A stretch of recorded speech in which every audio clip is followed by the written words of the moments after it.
Welcome to Work from the Inside Out, a podcast that highlights real-life stories, practical strategies, and best practices for transitioning your career from unhappiness and dissatisfaction to fulfillment, meaning, and joy. Now here is your host, career and executive coach, Tammy Guler-Loeb. Hey everybody, I am really delighted to introduce today's guest, Emma Arnoff. Emma is the proud owner and director of the Sensory Space in Poughkeepsie, New York. She leads a team of 11 clinicians and works with children, adults, families, and groups.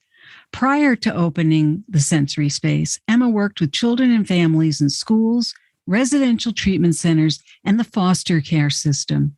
In addition to working with clients individually, she facilitated programs and groups on inclusion, bullying, and social skills. Emma is a certified children's yoga instructor and loves to incorporate yoga and movement into therapy sessions. As a parent herself, she knows the many skills needed for child rearing and has worked with parents individually and in groups, focusing on strengthening the parenting skills needed for different developmental stages. Emma has led workshops for schools, preschools, and colleges. Workshops focus on supporting neurodiversity in schools and organizations. She facilitates discussions on sensory integration, emotional regulation, and inclusion. Emma has a master's in social work from Hunter College.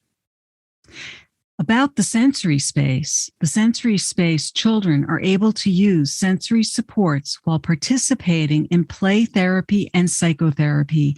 It is a safe space for physical and emotional expression. Children can bounce, climb, or swing while they learn to understand their feelings and themselves. Clinicians offer supportive services, including occupational therapy, physical therapy, and speech therapy.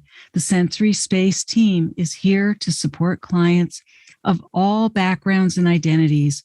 Providers strive to be open-minded, person-centered, and inclusive. The team supports and celebrates neurodiversity. The Sensory Space marries psychotherapy and sensory integration to provide a space where children can be who they are and grow into their best selves. Welcome, Emma. Thanks, Tammy. I'm excited to be here. It's great to have you here. So, Emma, as you know, on Work from the Inside Out, we like to start at the beginning and talk about, maybe some of your formative years and how those might have informed where you are today. So tell us a little bit about the earlier years and how those might have led up to what you're doing today. Yeah. So I've been listening to your podcast, so it's been giving me some time to think about this question coming. So I think there's two parts of my childhood that really speak to where I am today. So one, just to know about me as a young child, I was not a very coordinated child.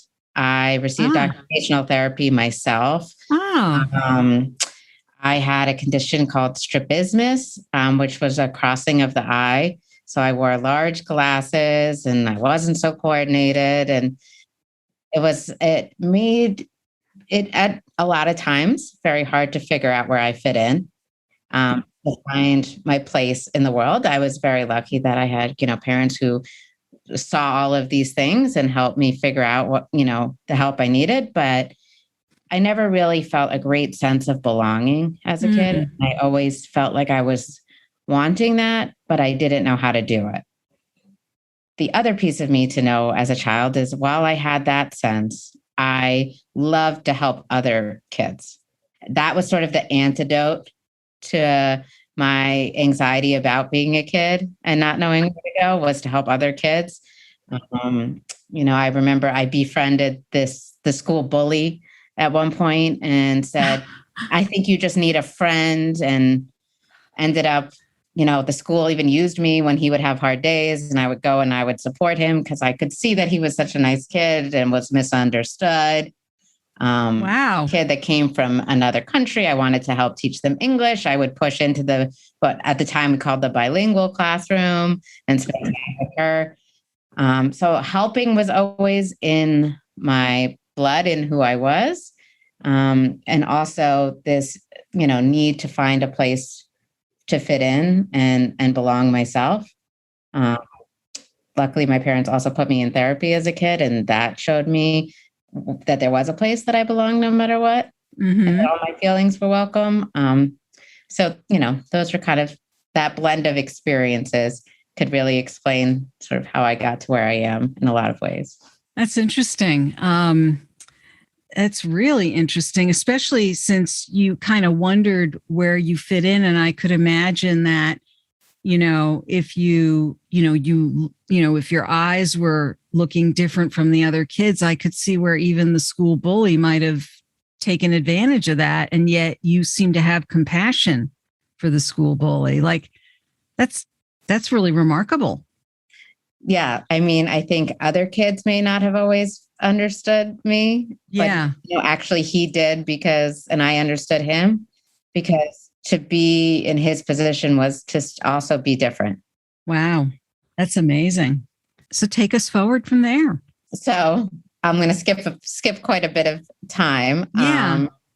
But as I always knew from childhood on that I was going to help people, that was going to be part of my career. And I had a pretty good idea. I always wanted to help kids. I ended up doing an internship in college teaching, and found that while I liked being in the classroom, I really loved working one-on-one with the kids in the classroom, and getting to know them on a deeper level. And so that sort of ignited a bit of my passion. I graduated college with a degree in sociology and women's studies. And basically, I say that as a degree that you have to figure out what you're going to do next, because it doesn't give you any kind of definitive direction. From there, I actually went to work for Child Protective Services, which was a life-changing and important experience for me, because I saw things that I now understand in a way that I never would have had I not seen them. Going into people's homes, working directly with families, seeing the way people live and understanding it in a way that you just, you can't just meeting them at a school or somewhere else. You're actually in their homes. So you were very focused on children, clearly. Like that was it sounds like from the time you were your child yourself, yes, that was definitely your focus. You were always into kids. Yes, that was my passion. Yeah. And sounds like it just came very naturally to you. And so, but it's interesting that in college you studied women's studies, but yet you still went to work with kids. Yeah, those are definitely my passions. They actually go together if you really know my passion, because I like to think that I work to speak for people who aren't being spoken for often. With kids don't always have the voice or the tools to explain their needs, and in women's studies it was about, for me, that's also justice is a passion of mine, and pursuing justice. And in my work now, I think those two things do go together. Yeah. And so it actually fits together. And now when I work with kids and adults, having that background in better understanding gender and injustice, and obviously in the world we're living in right now, it only better serves the work. And I think at that time, I was figuring out where my place was. I wasn't sure I was going to work with kids when I first went into college. I thought I was actually possibly going to do politics. So, and I know that you went to George Washington University, right? So was that part of your motivation to go to school in Washington, D.C.? I started out as a political science major. Oh, okay. I always tell all my teenagers that I work with, I'm like, you do not have to know what you want to do right now. Please don't feel that pressure. Like in college alone, I changed my major all these times, and then I graduated, and then I became something that it wasn't the plan.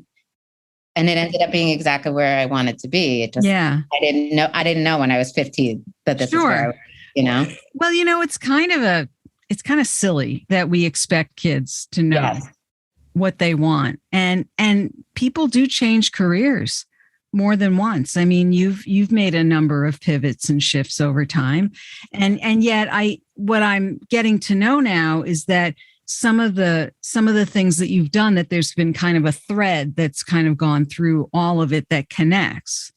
And so now when you graduated and you got a job with Child Protective Services, what drew you to that type of a role? That was really working in public service, right? Honestly, I didn't know what I was applying for. I saw children's something and I was like, all right, there's a job. Maybe I can get it. And once I got into it, I was like, I hadn't known what I signed up for, but I was really grateful I was there. And what exactly were you doing in that role? Were you like case managing or? Yeah, I was a children's case manager. So I work with families on either trying to be reunified with their children or families who had been reunified with their children on work, being back together and working through that and the transitions. It was some pretty intense and sad work. Yeah. But again, it was life-changing for me. And, I still speak to my supervisor from that job today because she was so, it was really impactful on me. And, in the end, I remember I was sitting on the stand. I had to testify a lot as part of that job. I had been on the stand for a long time for this one case. And at the end, she asked me, "Are you a social worker?" And I said, "No." And she basically said, "Well, then what your opinion isn't based in anything," or something of that nature. And I said, "All right, well, I guess I should go be a social worker then." That was sort of like the natural evolution there. Oh, that's funny. Yeah. And shortly after that, we moved from where we were in Florida up to New York, and I started my MSW program. Oh, okay. So that's where it all began then. Yes. Yeah. And, I went to Hunter, which is now the social work school. It's called the Silverman Social Work School. But it fits with what, I chose Hunter for a specific reason. Because it was very social justice based in the way that they taught social work. Uh-huh. And that sort of fits with that, where does the women's studies and all of that piece go? I see. It all sort of went together there for me. So that program in particular had that emphasis, yes, and that really appealed to you. Yes. And did you, so it sounds like you looked at a few different programs and thought about this. Were there other disciplines or other things you thought about other than social work? Yeah, there's a lot of different tracks to get to being a clinician. But that piece of it was really what drew me to social work. So you were thinking you wanted to be a clinician. Yes, and I knew I wanted to work one-on-one. I knew I wanted to work with children and families. And I didn't know exactly how at the time. I didn't know if I wanted to be in a school. I didn't think I would be in a private practice at the point of my life that I am now. That was not the plan. Yeah. Okay. But it sounded like you were formulating. Yes. I thought being in private practice was something people did much later in life at that point in time. But I knew I wanted to be a clinician and work with individuals and families and that stuff. That was sort of the foundational piece for your looking at social work programs. But of course, it sounds like there are other types of graduate programs you could have gone to also get that foundation. I think social work's a great foundation for those things. And it sounds like you got a lot out of that program. Yes, absolutely. I did this, it was called an accelerated program. So you do the 2 years and 16 months. And, what I loved about my program was that there was about 50 of us that did that. So we really traveled together as a cohort. And by the end of it, we really were so comfortable with each other. We could really challenge each other and debate and get into the work in such a, in a way that had such depth that, it made it really, I really felt like I got something from it. I learned something more than just what I was reading in my textbooks and all. Right. It was a more engaged group. Well, and also you didn't just jump out of undergrad into grad school. You had what sounds like, you went to the school of life before that.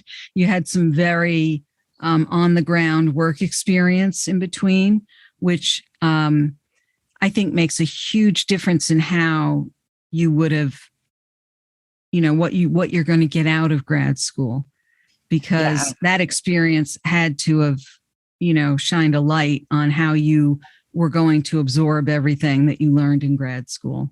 Absolutely. I remember when I did my second, in social work school, you do 2 internships, one each year of social work school. And my second internship, which I'll get into, it leads to a lot of other things afterwards. But I remember my internship supervisor saying to me that I came in as an experienced person rather than a student, because I had, worked in between. Right. And I think it made me able to act when I would learn something in school, I could apply it to an experience I had in working. And that was really powerful for me, and how I was able to learn and then apply it to the internship and really make it all come to life. Right. And you bring that back into the classroom too, and into your cohort.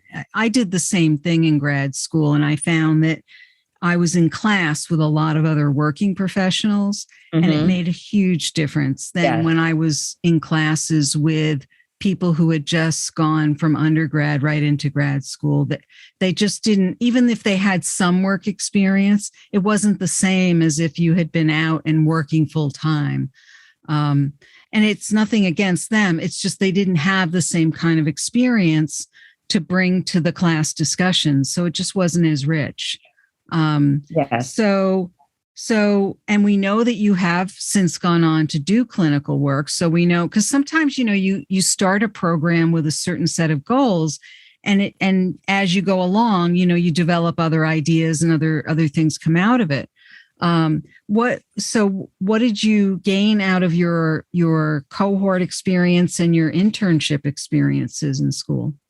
Yeah. So, it's interesting because you'll see, even though I knew I was going to be a clinician, the way the journey took some unexpected turns. My first internship, I joked because I said, I went back to school to be a social worker from case management. And then I was a case management intern for my first year. But my second year was life-changing. I worked at a residential and therapeutic day school called Green Chimneys. It's a school on a farm. So I've got to do a lot of animal-assisted therapy and learn a lot, in that experience, and ended up working there for 2 years after my internship. And I really loved the work. The population was challenging, and I loved that about it because it prepared me for a lot of what came after. And I, in that role, decided I wanted to work in schools. I see. I was in the residential program and the day program, and I saw a need, to be in schools and to do that work. And so I ended up moving from Green Chimneys to a public school. I'm working. Well, let's go back to Green Chimneys for a moment before we go to the school. So it's funny. I remember when I was an undergrad, which is a few years earlier, I remember Green Chimneys having internships. Yeah. I remember looking into internships there myself. So they've been around a long time. But I'm trying to remember what the population was that they serve. So tell us a little bit about, who they worked with. And so they had residential and they had day students. So what was the blend or the mix of students that they had there? Who were you working with there? So the original makeup of students at Green Chimneys changed a lot over the years. Okay. I think it used to be more like Child Protective Service, ACS cases from like the city. And when I was there, it had really changed to a lot of autistic children. Just to let you know, as I'm saying that, I don't know if your listeners know this, I have started using first person language when I talk about autism. So as opposed to saying a child with autism, I now say an autistic child or autistic person. This is based on my experience with my clients who are autistic and now prefer to think of autism as part of their identity. as opposed to something that they have. That's important for people to hear. Yeah. So I like to say that because when I was in school only, 10 years ago, we learned child with autism. So Right. when I say autistic, I want to, your listeners to know this is with intention. Yeah, and absolutely. And a lot of people won't know that or won't understand that. So it's good to clarify those things. Absolutely. So there was a lot of autistic children, children with major mental health disorders, mood disorders, a wealth of, the diagnoses that you could think of. They were children who could not successfully be in their school districts and needed a different level of support. Yeah. And I guess some who couldn't live at home because a lot of them. Exactly. So either, not only were they not able to be successful in school, it wasn't safe for them or it wasn't best for them to be in their home environment. And what was the general age range of I worked with, when I was at Green Chimneys, I think it went from kindergarten up through high school. So I had an 8-year-old on my caseload and I had a 6-year-old on my caseload. Wow. Which I loved because I've learned this in my practice now. I don't want to see teenagers all day long and I don't want to see little kids all day long. I love the blend. Because sometimes you need that teenage energy. Yeah. And sometimes you need that 5-year-old, like intense on the move energy. Yeah. Oh, that's really interesting. Because oftentimes when I've taught, having come from a mental health background myself, I've often come across people who really seem to specialize in a certain age group. So it's interesting to talk to someone who really loves, a wider age range. That's really interesting. So I'll tell you, when I became a mother. Yes. And that shifted a bit because it was very hard for me to see kids my own children's age at work, especially when I had 3 and 4-year-old. I have twins, when I'm having 4-year-old twins and coming in to see a 4-year-old can be a lot. But now. Well, yeah, I see. No, that's a good point too, though. I mean, I think these are all really good points, that when you're a working professional and a working parent, you have, I think it's helpful for people to hear about how you experience yourself as a professional in the context of your work, and it changes over time, right? Yes, and it's very different when, prior to having children, how you experienced yourself in the workplace as a professional than when you were a working parent, and especially because the population you work with are children. So I really appreciate you bringing that up. So you did your internship at Green Chimneys, and then you also then got a full-time position there, and you were there for, you said, about 2 years, and then you decided to work in an actual public school system, right? Yes. Now, what made you decide to then make that shift?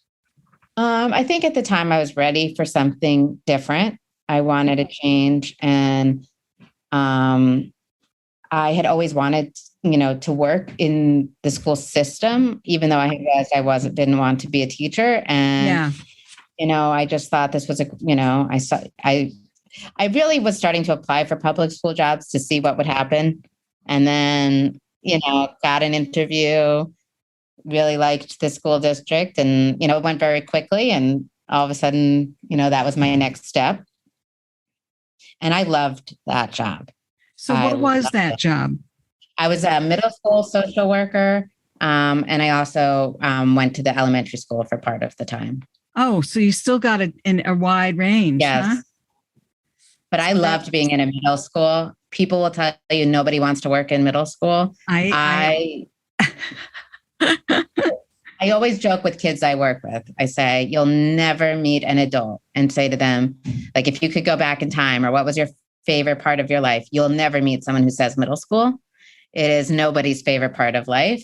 Yeah. But it was nice to be there to support those kids in the hardest part of life. Yeah. I've always said, middle school, it's always stuck in the middle there. It's a really rough time because you're kind of half adult, half kid. You don't know who you are. You haven't figured stuff out. You think everyone else has it figured out. And in the world we live in today with social media and all the things.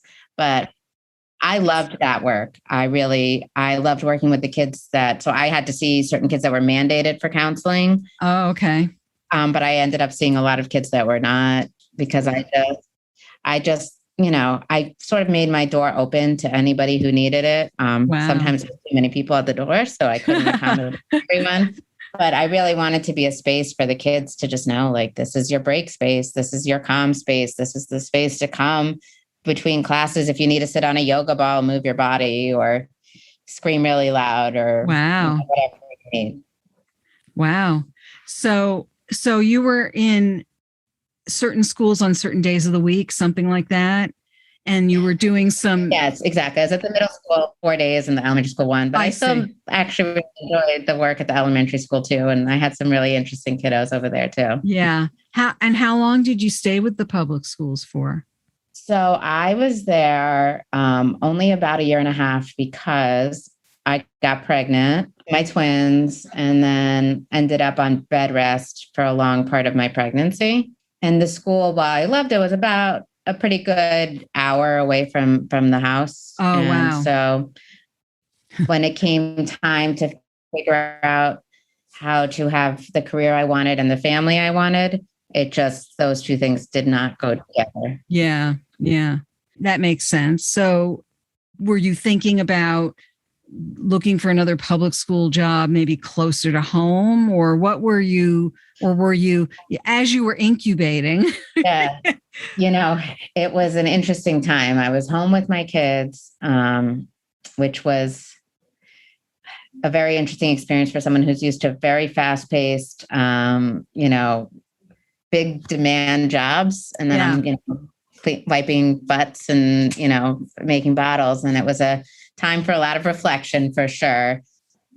I wasn't sure. I thought about part-time work. I thought about being in a school. I just wasn't ready to fully return to work. In my personal life, getting pregnant, staying pregnant, having my kids was a very difficult and long process. And so I really wanted to savor some time with them. And then someone I knew was working in a group practice and said, you can come do private practice. You can come work the days you want. Why don't you meet the director and, think about this? And I thought, well, this would be really perfect for my life right now and my schedule. And they were actually only an adult practice. And I said, okay, well, you know what? I would try that. And they said, well, you know what? If you want to have kids come in, we'll try it. So I ended up working there and having kids come see me, and I ended up filling up really quickly. There was definitely a need for someone. There's not, to work with kids. There's some great providers in my area, but there's a need for all of us to be working. And yeah, I loved it. I didn't think I would love it. I didn't think private practice was the next step for me. In school, they kind of teach you, like, you work in an agency for a really, really long time. And then when you get older, you can go into private practice. There's this like mentality about it. I didn't think that I could just say early into my career, I can just be in private practice and be for myself. And then once I did it, I said, oh, I can do this. I have the ability to pick and choose clients and see clients and work with them and make more of the decisions and have more of the responsibility. Yeah. And I actually liked having that. Yeah. And the more I had, the more I wanted. And that was sort of, I loved working in the group, but because it was an adult practice and I found myself drawn to, at this time, the more I was working with kids, I was more drawn to the kids I loved at my school, or even some of the kids at Green Chimneys, the more hyperactive, the more, I just love kids that are in movement, that are quirky, that need space, that are loud. There was always a trail of glitter outside my office. And I'm an adult practice. So it's just, I decided. It wasn't the best fit. Yeah. And I don't think they minded. I mean, I did a whole lesson for the whole staff of psychiatrists and therapists there on how to make a glitter jar. But it was time for me to go off on my own and do that. And And so then, and the other piece that is really important, I think probably the most important part of my whole journey is, in this period of time, my son, so, I have two sons, and I noticed one of them was really struggling. He would cry a lot around lots of people. He was not eating a lot of foods. He was easily set off. And then his preschool teacher noticed similar things, like he didn't like to touch textures. Like he didn't want to paint. He didn't want anything on his hands. He didn't want to touch the rope at school, all of these things. And so I ended up having him evaluated for early intervention. He received services. He received occupational therapy.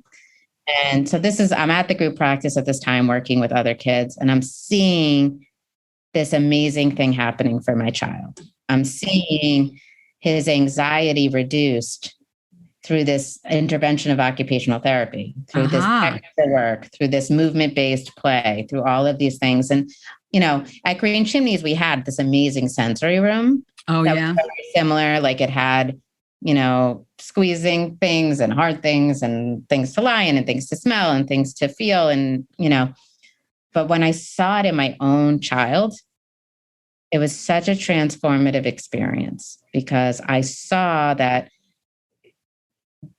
like these things go together. We've been so separate. Like there's OT here and there's, psychotherapy here, but my son's anxiety to be reduced, he needed to have his feelings supported. He needed me to understand that discipline was not the option. It was gentle parenting and kindness and working through. Wow. And the OT piece of who knew that he needed to just bathe himself in whipped cream and shaving cream and beads and beans and rice and all of these things to, now be a kid who would cover his entire body in paint and roll around and do all the things, So that was sort of like the impetus of me creating the sensory space of, okay, because my son graduated from early intervention, and I sort of, I said to his OT, what do we do next? I want more services. I want more things. Where do I go? And she said, there's nothing really around here other than, you can keep doing OT. And I said, yeah, but I want more. And so, like all great businesses are born out of a need. Yeah. I got to create this because other people need this. My son needs it. Other people need it. So initially I started with just 2 offices attached to each other. One was the therapy room. One was the playroom. That was my 5-year plan.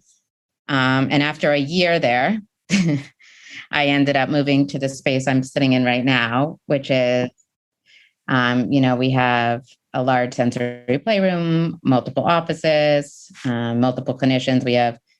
And then we ended up opening a second location just about 2 months ago because we were busting at the seams here. So now we have 6 psychotherapists, which is going to go up over the course of this summer and fall. I have, some therapists lined up to join our team. We have 2 occupational therapists, a physical therapist, and a speech therapist here. So that a lot of our families can come and sort of have a one-stop shop.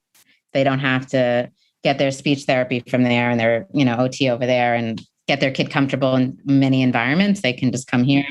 And we offer social skills groups. So we have kids that do one thing here, and we have kids that do all the things here. And, we're all training in play therapy. We're all based in this model of, kids learn the most through play. Mm-hmm. And, I like to think I created this space along with my team where all those kids like me or my son that didn't feel like they had a place have a place. Yeah. Wow. That's amazing. And it sounds like, here you had this 5-year plan and within, it sounds like less than a year, the demand, it just exploded. Yes. I mean, for anyone who makes a business plan, something I've learned is you have to just expect the unexpected. They definitely don't teach you business in social work school. And after my experiences, I think they should, because there's but you have to learn it. And, I had this one business plan, and then I opened this space, and then we opened the space I'm in right now in February of 2020. So we were open for a month before COVID. Wow. Yeah. And then we were closed and virtual for 3 months. And that was really tough for us because not only is it hard to do virtual work with the population we work with. I mean, the amount of noses we've looked up on Zoom and the amount of houses we've run circles around. But also we were newer. So I had clients I had brought with me, but my therapist, my team, they were working with new clients. And it was hard to keep the retention of clients. Oh my gosh. When we were virtual. Right. Because they're like, well, and it was during winter months. It's not even like you could meet with people outside or something. No. And they were virtual all day for school. Then they saw us virtually. And it was just a really, we got creative. We made these kits and we sent them to houses and we worked with kids, but it wasn't what we do. We have a swing in the middle of our therapy playroom. Right. You can't replicate that on the computer. No. So in that moment, I was thinking, what was I doing? Why did I just open this big space and increase my overhead? What did I do? And then when we went back to being open, the need before COVID was extreme, but the need during, as we're still in it, the demand is just, next level. Well, and to be clear here, you've had to make some very clear and difficult decisions about how you run this as a business. You've had to get up to speed very quickly as a business person, which, as you've said, they don't teach you this. And so, the same thing, as a coach, coaching schools try to offer a little bit of training around business, but there are a lot of helping professions where you go into it with the best of intentions, but that's the problem with a lot of these service-oriented businesses is you go in with great intentions, but if you don't have a sense of how to run a business, you can really end up getting yourself into all kinds of challenges and really run yourself out of business. You've done an amazing job with this and under, very rapid growth and with your eyes wide open and, rightfully so, you've had to, do it private pay only because this is how you're able to hire the people you're able to hire and really make it and really keep it running. And there's lots of ways in which you probably don't want to have to do it that way because it does limit who you can take, but you're limited anyway by how many people you can have and all of that. And I know that there are other activities that you're engaged in to try to, educate and to spread, the information and the kinds of things you're doing to other people so that you are, touching lots of other populations as well. And I know that's important to you. But, tell our listeners, what region of the country you're in and where you're doing this work too, because, I think that's important. And also, there's a bunch of things, where are you and who are the families that you're serving and the children? And then tell us about some of the other things that you're doing, because you're not just running this business of the sensory space, you're doing way more than that. So let's cover all that. Okay. So we're in Poughkeepsie, New York. Funny for me, my husband and his family, as you know, Tammy, have been here for 100 years, but they're right. Generations. Yes. I grew up in Manhattan. I didn't know where Poughkeepsie was. I just knew it was the last stop on the train. So whenever my friends from New York from the city say, where do you live? I say, if you're going to Westchester, you just keep going. To the last stop on the train. That's where I live. Right. And we're a suburban area. We definitely have commuters here from the city. We're about, an hour and a half to 2 hours, depending on what train you take. And, all of that. But we don't have wealth of mental health services here, like many communities. And truly, we probably have way more than a lot of communities. So, there's not a sensory, gym or, place like that anywhere within an hour of where we are. So that helped me to see how strong the need was for that. The population we work with, we work with kids as young as my OT and PT and speech therapists. They work with kids as young as babies. The play therapist, psychotherapist, as young as 3, and up, all the way to we have college students and even some adults we see. And we do a lot of parent work and parent training. So we spend a lot of time with parents here. It's actually in our contract for kids to come and work with us that their parents have to commit to parent sessions. Great. Because we think, you can't work with a kid in a vacuum. You need a whole system to work together. Our population is a little bit of, when it comes to diagnoses, a little bit of everything. We mostly, our niche is working with kids who have sensory integration challenges, autistic kids, kids with ADHD. We also work with kids with anxiety, depression, and, a range of different challenges. A lot of the, the kids with the sensory or the, the ADHD or the autism are kids who either maybe have services at school and need a little bit more. Or often it's kids like I was, describing the experience with my son, maybe don't qualify for services, but would be the next in line. So really do need the support, but aren't receiving it in school, aren't being evaluated as absolutely needing it, or maybe are academically really successful. So they school isn't seeing their social emotional needs as strongly.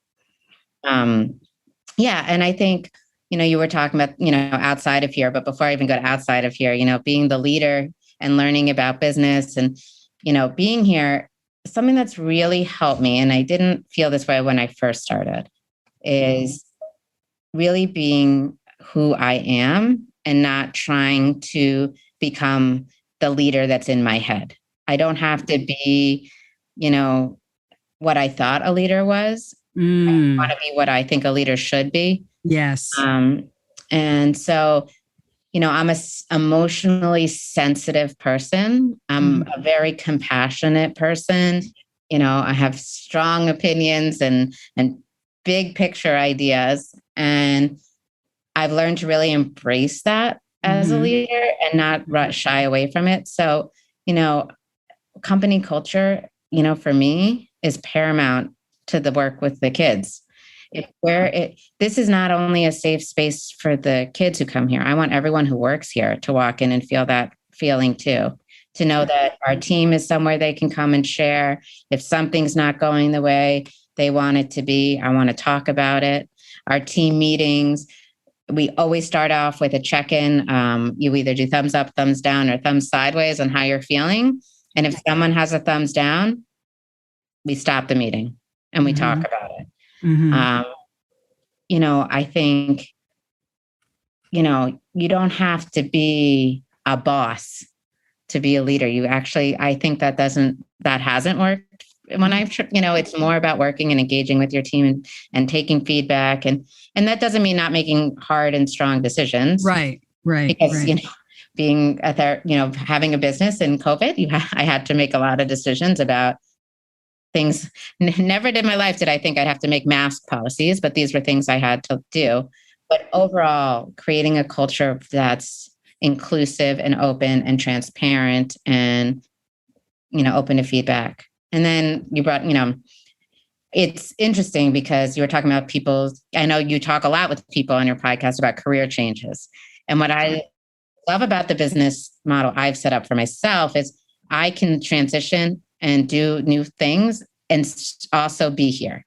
So I've been really called to get out in schools and universities and the community at large and start speaking about some of what I was talking about with the first person language is neurodiversity and creating places that are more inclusive for our neurodivergent kids. Neurodivergence, just for, listeners who may have not have heard that term, is this idea that all brains were built differently and that all brains are meant to be different. Not that there are ones that require fixing or that we should be, thinking of that brain as wrong or bad. It's just different. They're natural changes in the genome, and that's beautiful.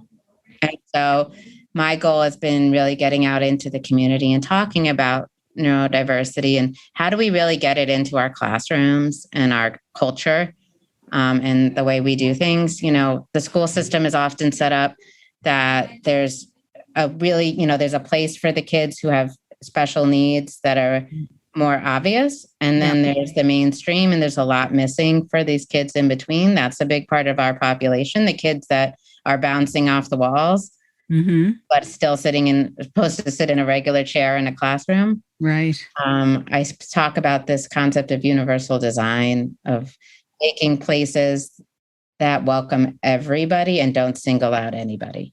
So if one kid needs to sit on a chair that bounces, every kid should have access to a chair that bounces. Because first of all, it makes that kid feel more included. And second of all, there are a lot of kids who benefit from sitting on a bouncy chair. Right, right. Nobody's really meant to sit in a metal chair all day long, So I'm really, that is the passion of my work right now. I still have clients and I adore them.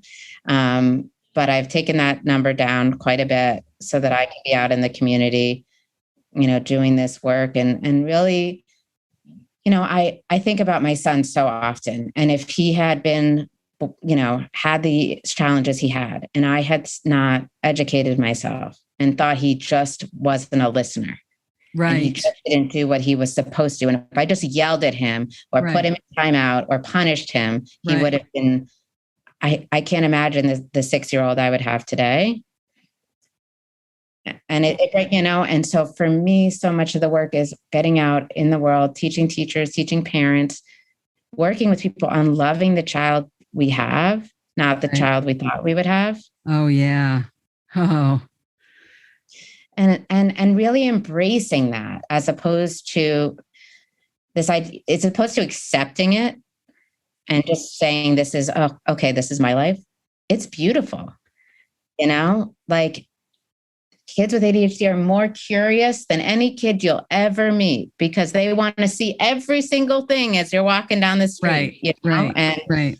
So that's my passion is, to get out there and really spread the word about, neurodivergent people have been around always. Yeah. People often ask me, oh, like, what's with this new, why is everyone getting diagnosed with these things these days? Because they weren't before, not because they weren't there. They were always there. And now we're helping them find a place. Right. And the other big thing I've been really working on myself and preaching with people is we need to start learning about neurodivergent people from neurodivergent people. So my best education, the thing I talk about the most in all my workshops and presentations is what my clients are teaching me. Right.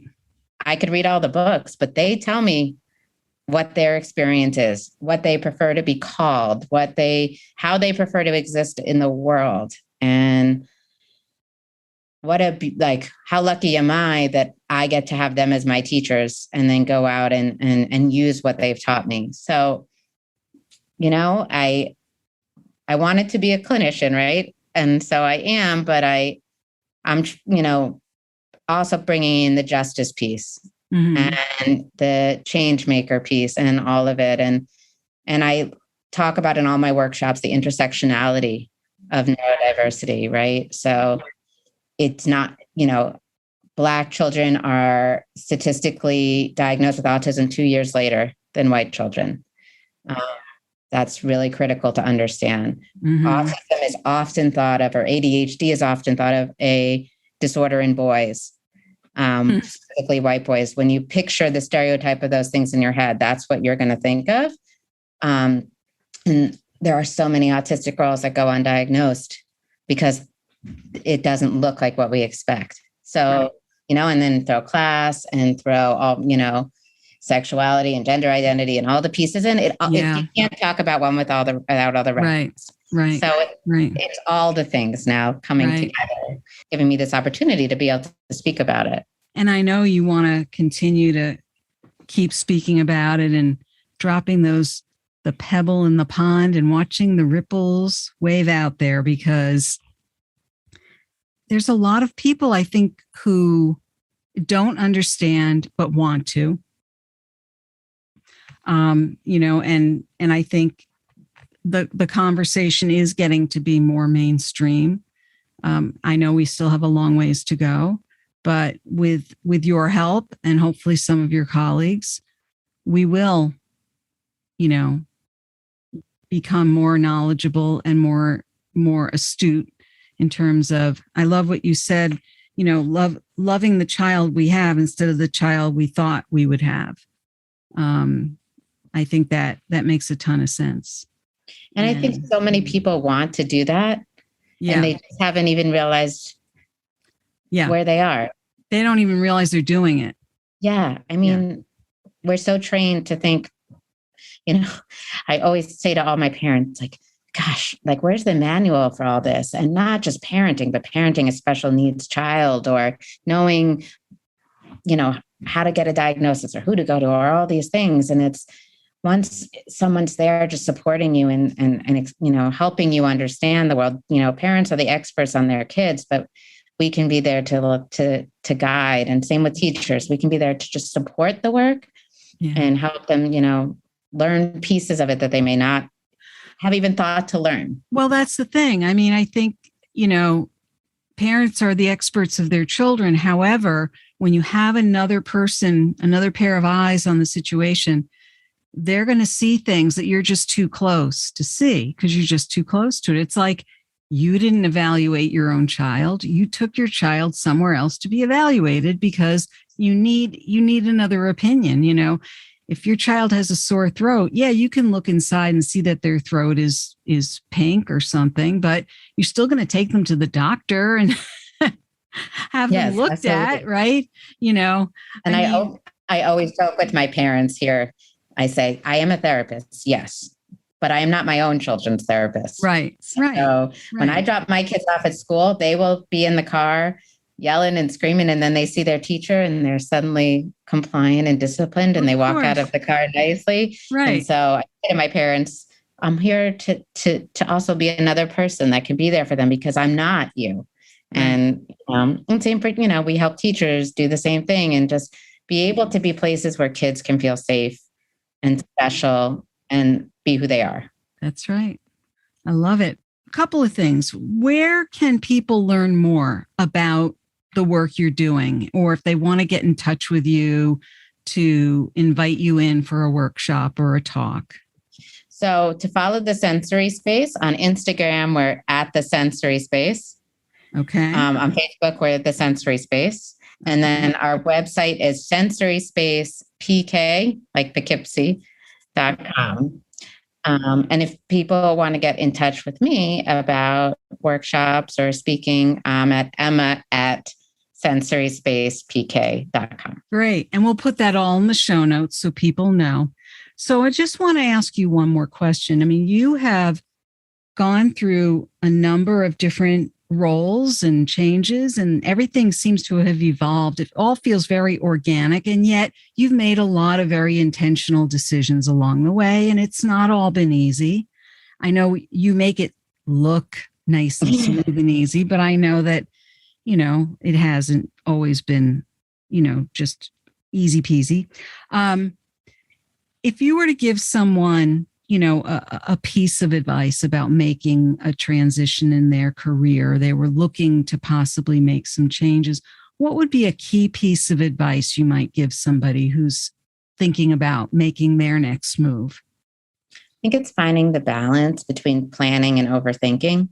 I like that. I think, I did this business in a very specific way in terms of I I put out a smaller version of it before I grew it to make sure that it worked and that people wanted it before I jumped all the way in. However, I did jump all the way in once I saw that it was working. And, it wasn't business school or something on Google that I could find that said you should open a business based on your own experience with your child and yourself. Right. It was my gut. Yes. And so I think it's listening to your gut and planning at the same time, but don't, I definitely have a history of overthinking. And so sometimes I have to jump in so that I, and then think it all through so that I do it. Great advice. Great advice. And especially, I love that, the balance between planning and overthinking. And I think that makes a ton of sense. Well, Emma, thank you so much. I wish you well going forward with the sensory space and your second location now. I think we will be seeing more and more growth on your end. Thank you for being here today. Thanks so much for having me. It was great to talk. I hope you enjoyed my interview with Emma Arnoff. It was so interesting to speak with her and learn about her background in professional transitions. What is your key takeaway from our interview? If you are interested in any of the resources mentioned in today's podcast, you can find them in the show notes on my website at tammygulerloeb.com/podcast. Just look for episode 182. Are you anticipating your next professional move? Check out my new book, Work from the Inside Out, Break Through 9 Common Obstacles and Design a Career That Fulfills You. It's available in print and ebook editions through my website, Amazon Worldwide, Barnes & Noble, independent bookstores, and through your local public library. If you were inspired by this episode with Emma, please share it with your friends and colleagues, and please do subscribe so you don't miss next week's show. Remember, subscribing is always free. Are you enjoying the podcast? I'd really appreciate reading your review on Apple Podcasts. It's easy to find through my website, tammygulerloeb.com/podcast. Just click on the Apple Podcast button and follow the instructions provided there. Thank you so much for listening. And remember, it's never too late or too impossible to increase your sense of fulfillment and satisfaction in your work and other meaningful activities. Let me know how it's going for you. I'd love to hear from you. Bye for now. Thank you for listening to the Work from the Inside Out podcast. For more information, you can find us at www.workfromtheinsideout.com.